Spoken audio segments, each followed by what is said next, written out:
land behind me is Chalons in northern France. Today, Chalons is in the heart of the Champagne region. But 1600 years ago, in 451 AD, it was the scene of one of the biggest and bloodiest battles in ancient history. I'm Matthew Settle.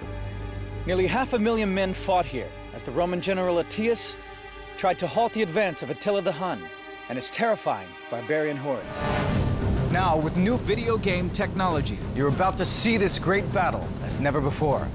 The vast numbers of soldiers, the troop formations, how they fought, and how the battle was won. Get the view the generals wished they'd had. Now, Decisive Battles.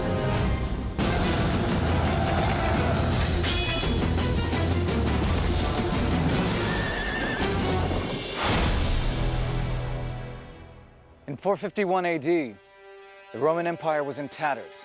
The glory days of Augustus, a distant memory.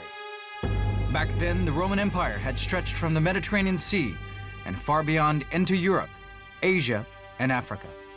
By 451 AD, Rome was no longer the center of government, and the empire was split in two. The Eastern Empire, based in Constantinople, was wealthy and well-maintained, but the Western Empire was overrun by barbarian tribes. The Roman Empire was neither Roman nor it was an empire. It had been dissected between East and West. It was not in control of its borders. They would have been progressively hard-pressed to see a oneness in the empire that was about them. It was made up of armies, it was made up of governors, it was made up of garrisons and towns. It had become a fragmented world. From Ravenna in northern Italy, Valentinian III ruled over the remnants of the Western Empire. He claimed to rule Spain, Gaul, and Italy. In reality, these countries were controlled by local leaders and barbarian settlers. Gaul, or modern-day France, was ruled by the Visigoths. Italy by the Vandals. What's more, Valentinian's general and chief advisor, Flavius Attius, was half barbarian. He was obviously a very capable commander with considerable experience. He was clearly a very considerable politician. He had occupied the top spot for quite some years. He had an Italian mother, but was raised among the Visigoths, and had even spent a year with the Huns. He knew Hunnic ways. He grew up in a silk tent. He learned to ride a horse, probably with the Huns. He's often called the last of the real Romans, the last of the noble Romans, or the noble Roman, inasmuch as for 30 years he seems to have been very active on the northwest frontier of Rome in a series of holding actions, trying to keep out Franks, trying to keep out Goths from getting into the unprotected and bountiful areas of central Italy and Spain. The Western Empire was now little more than an enticing target for the barbarian tribes. And in 451 AD, there was one barbarian leader who stood out from all of the others, Attila the Hun. Attila, or Attila, is represented as the super barbarian. He was slightly graying, he was bent over, he was very muscular, probably entering middle age, squat, dark, swarthy person. The Huns were horsemen from the steppes of Asia. Many of the Germanic tribes were Christians of some shape or form. The Huns were not. And, of course, Attila was described as being, quote, the scourge of God. Everyone feared the Huns, and with good reason. In a lightning raid through the Eastern Empire, they left behind a trail of destruction. St. Jerome wrote, "They filled the whole earth with slaughter and panic, and they took pity neither upon religion nor rank, nor race nor age, nor wailing childhood." By 450 AD, Attila was looking for his next target. The rich Eastern Empire was paying him an annual tribute of 2,100 pounds in gold to stay away. But the Huns couldn't live by plunder alone. They were nomads who needed to be on the move. Their very existence was predicated on constant motion. They had to find always new sources of plunder, always new sources of fodder, and to stay in one place would mean that they would literally eat themselves out of their locale within a matter of weeks. So Attila turned his attention to the west, which was now ruled by rival barbarian tribes. Most of Gaul was ruled by the Visigoth leader Theodoric. Gaiseric, ruler of the Vandals, controlled most of Italy. The two men hated each other. Things came to a head when Gaiseric's son, who was married to Theodoric's daughter, cut her nose and ears off during an argument. Gaiseric saw a chance to destroy his rival. He encouraged Attila the Hun to invade Gaul and overthrow Theodoric. It was the opportunity Attila had been waiting for, the opportunity to divide and conquer. Attila thought that it offered a pretty good cost-benefit ratio. You could plunder it pretty easily, and the chances that you'd be killed or captured or punished were not very great. The Roman general Attila saw the writing on the wall. He knew the Huns well from having spent time living among them. He'd even been on friendly terms with Attila. So he knew that if Attila was allowed to conquer Gaul, he wouldn't stop until he'd swept south into Italy and completely destroyed the Western Empire. Attila knew that he would have to join forces with Theodoric's army to save the West. He couldn't defeat the Huns on his own. Though Theodoric was no friend of the Romans, he reluctantly agreed to fight alongside of them. To Attila, the opportunity to invade Gaul was irresistible. It was isolated and rich. In 451, he crossed the Rhine with a huge army. Terrified chroniclers claimed he had more than 500,000 men under his command. The core of the Hunnic army was surely the Huns themselves. There's no way to tell how many people that means. My guess is surely not more than 10,000 effective Hunnic warriors. But more impressive than numbers was his ability to lay siege to a city, something few barbarian armies had ever been able to achieve. The Huns rampaged through Europe, burning city after city. Cologne, Mainz, Metz, Strasbourg, Reims, until in June 451, they reached Orleans. Attila had to stop the Huns there before they poured into Italy. He was all that now stood between Attila the Hun and the destruction of the West. It is 451 AD. Attila had destroyed everything in his path as he galloped through Gaul with his horde of horse archers and auxiliaries. The Roman commander, Attius, rode hard to the city of Orleans with his newly found ally, Theodoric, king of the Visigoths. We simply do not know the size of their combined armies, but historians believe they were easily outnumbered by the Huns. They arrived just in time. Saint-Gobain, the ruler of Orleans, was about to surrender to the Huns. A fierce battle began in the suburbs of the city. Attila, never afraid to retreat and regroup if things looked bleak, pulled his men out of the street fight and made for the open country. If there was to be a battle, Attila wanted it out in the open spaces where the Hun cavalry could have free rein. He pitched camp near the town of Chalons. The Huns drew up their wagon lager and prepared to crush Attius and his ragtag army.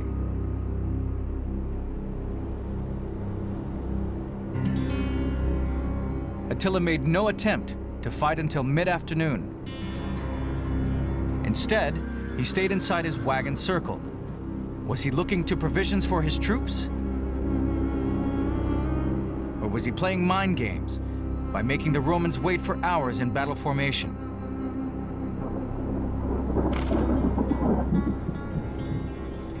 When he finally did march, most of the daylight had gone.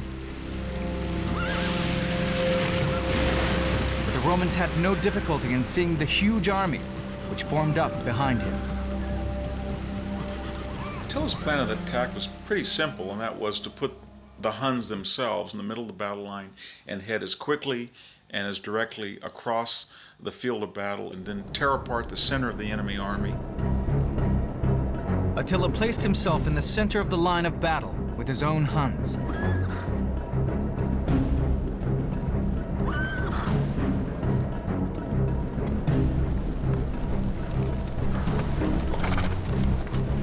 On his flanks, he placed his barbarian allies, the Ostrogoths, Arderic, and Gepids. These would have been more standard cavalry, armed with spears and swords, and relying on mobility and momentum to inflict damage. On the other side of the battlefield, Attila placed his Romans on the left flank. He ordered Theodoric and his Visigoths to line up on the right flank.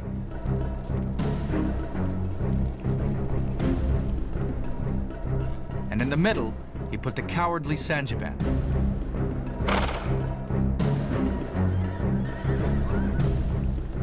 It came as no surprise when Attila prepared to strike at the weakest point of the Roman line.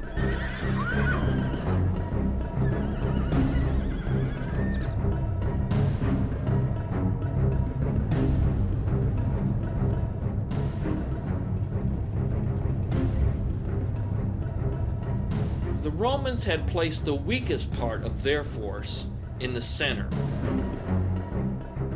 A person who was a commander of a group of barbarians who had just in the past few weeks been negotiating with Attila to surrender. The Romans placed that force in the middle so that they couldn't get away and couldn't run away. That's precisely where it turned out Attila's force struck. Attila's strength hit Roman weakness.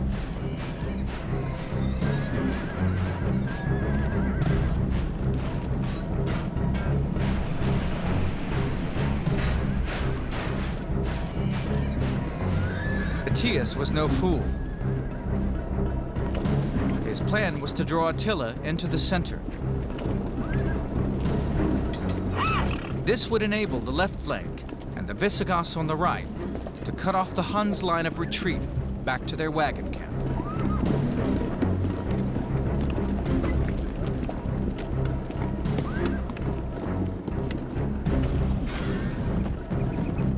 It was a ruthless plan. Attila was prepared to gamble the lives of Sangiban and his men to help save the Roman Empire in the west. Attila ordered a mass cavalry charge straight at the Roman line. The Battle of Chalons was engaged. The Huns smashed into Sangiban's troops, smack in the center of the line. Sangiban fell back, and the Huns pushed forward in pursuit.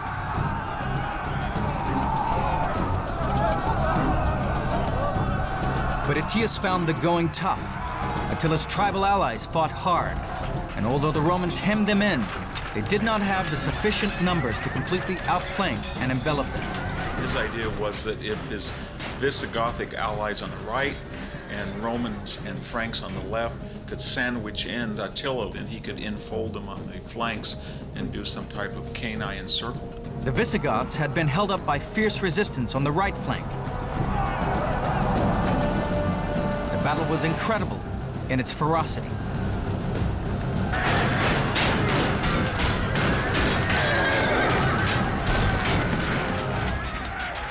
The casualties must have been staggering, although the numbers given in the sources are just for literary effect. But surely thousands of men were perishing that day. The battle swung to and fro. Because it had begun so late in the day, the light began to fade quickly. If the Huns were able to fall back to their wagons, it would be very difficult for the Romans to attack a fortified position in the dark. It was late in the afternoon, and it was getting dark. They fought until they couldn't see each other, and then the battle continued into the darkness. It was one of these battles without end.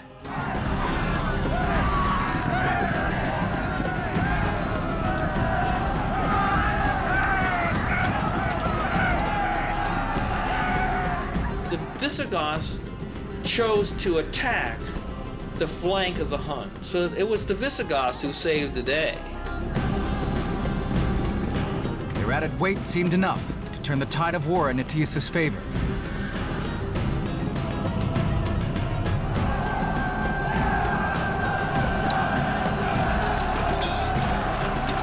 For now, Attila was being pressed on both flanks, and his Hun warriors were being closed down and denied the space they needed to fight effectively. Then, just as the tide of battle was swinging Rome's way, tragedy struck. In the thick of the fighting, Theodoric, king of the Visigoths, was thrown from his horse. The Before he could get to his feet, he was trampled under the hooves of his own cavalry. Attila was in a perilous position. He had lost his key ally. The Visigoths continued to fight without their king. Could he fight on in the dark? It is 451 AD, and the Roman general Attius is fighting to save Western civilization from the barbarian menace of Attila the Hun. But his key ally, Theodoric the Visigoth, has just been killed.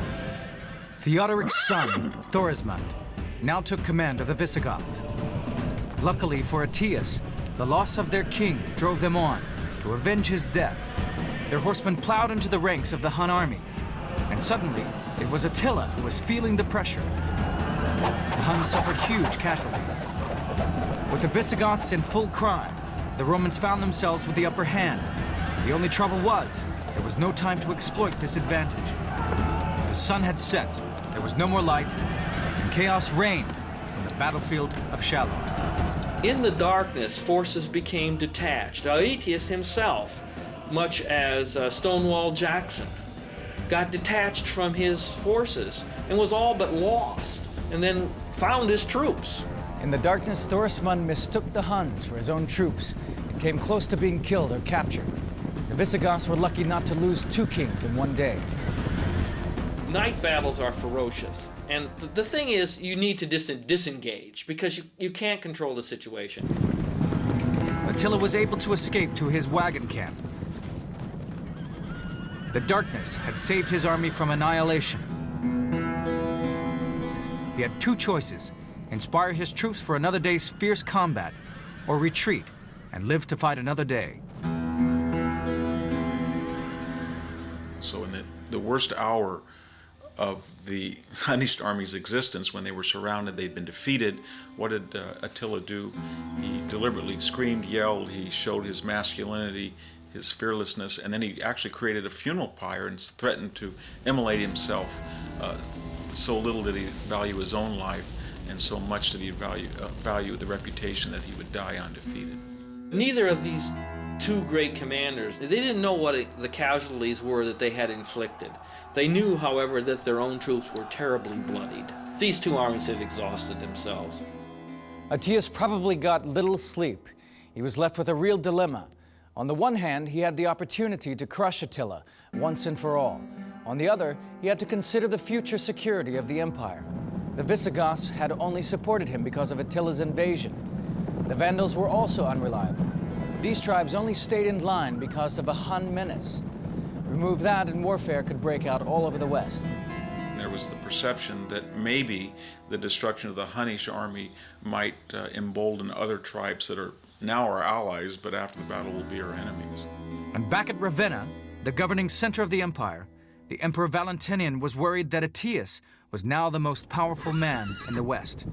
To the people, he was the heir to the Roman generals of old.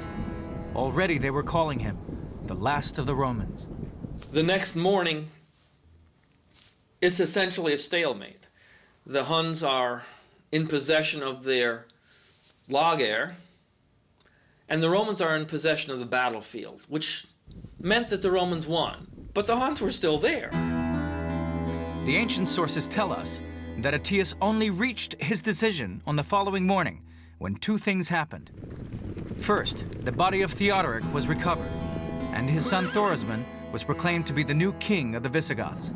Second, it was obvious that Attila was trying to pull out rather than prepare for another battle. Attila withdrew the next day because he realized that his army was in no condition. Once dawn rose and they saw that horrific carnage on the battlefield and tens of thousands of people had been killed, he realized he was in no position to press home the attack. Attius knew his own personal standing was high. He had just beaten Attila the Hun, the scourge of Europe. But could he trust the Visigoths now that they had a new king? And what about Gaiseric the Vandal?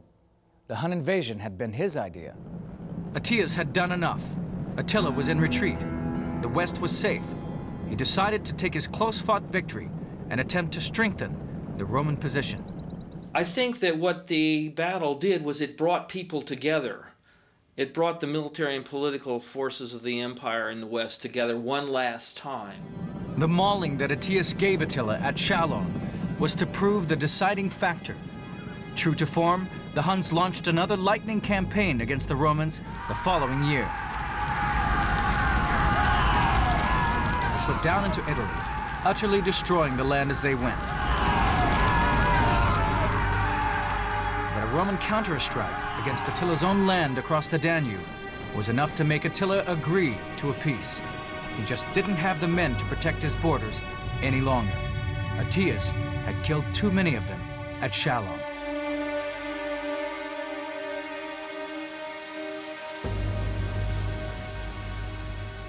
The following year, Attila the Hun died as he had lived, bloodily.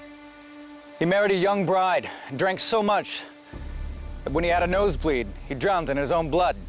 Without their fearsome leader, the empire of the Huns splintered and fell apart. And as for Aetius, his story ends badly as well. A few years after Chalons, he tried to marry Eudoxia, the daughter of Valentinian. In a jealous rage, Valentinian stabbed him to death. The last of the Romans was killed by his own emperor.